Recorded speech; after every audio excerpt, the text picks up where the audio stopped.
My name is Randy Johnson.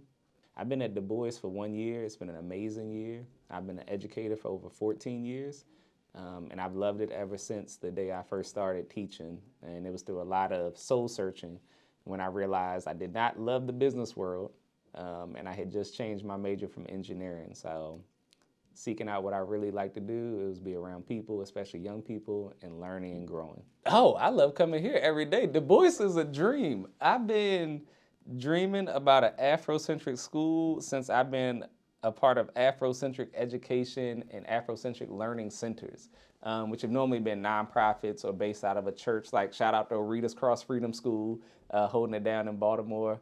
But just amazing experiences that led me, even in my prayers, to say, God, I want to one day lead an Afrocentric school. And then me maturing in my prayer walk and saying, well, I don't want to lead it. That's a lot of work. I move around too much. I probably need to be in one place for about 10, 15 years before I started school. So my prayers changed to, I would love to be a part of an Afrocentric educational institution. And I'm coming from, last year I worked at Fayette County Public Schools. And when I saw this job interview, a job posting for Afrocentric Coach, I knew it was for me. And I applied, and from what I heard, they loved me during the interview. And since I've been here, I love being here. I get congratulated on what I do. I get questioned about what I do. I get the support I need from my supervisors here. And the children are willing to learn. They are able to learn, and they are brilliant. I started teaching the year after I lived in California, and I was living a dream life.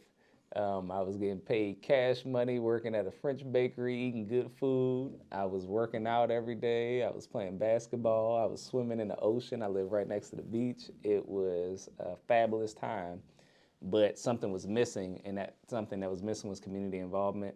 I wasn't engaged. I wasn't doing any type of revolutionary pursuits. It was just all about joy.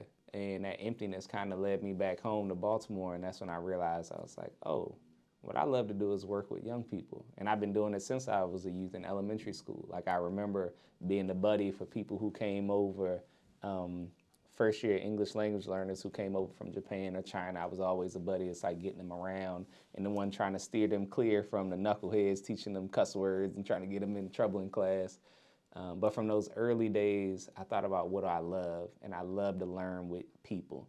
And I've got more patience for young people than adults. So right now, I'm the Afrocentric coach at Du Bois, so I'm not in the classroom a whole lot. I actually do more work with the teachers doing embedded professional development and after-school professional development around Afrocentric curriculum, Afrocentric frameworks to guide us, no matter what subject we teach, to look at things through an African lens.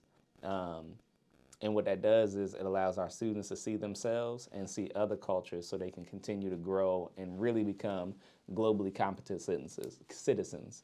We say it, but it's a different thing to do it.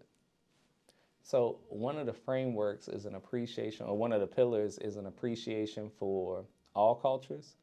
And so inclusivity is at the heart of it. And we realize we need an Afrocentric lens because we've been excluded from traditional narratives, or we've been marginalized in traditional narratives. So I don't want to make the same mistakes, and I encourage my colleagues to not make the same mistakes and start to marginalize other groups, which leads you having to be inclusive. So we're always trying to see things from multiple perspectives. We want to hear different viewpoints, and we want to highlight those invisible characters and invisible people who are right in front of us, but have been invisibilized because we've been taught to look over them, look past them, look through them. Don't get out of college or your alternative certification program and think you know it all. You need to continue learning. If the children see that you love your subject, they will love their subject.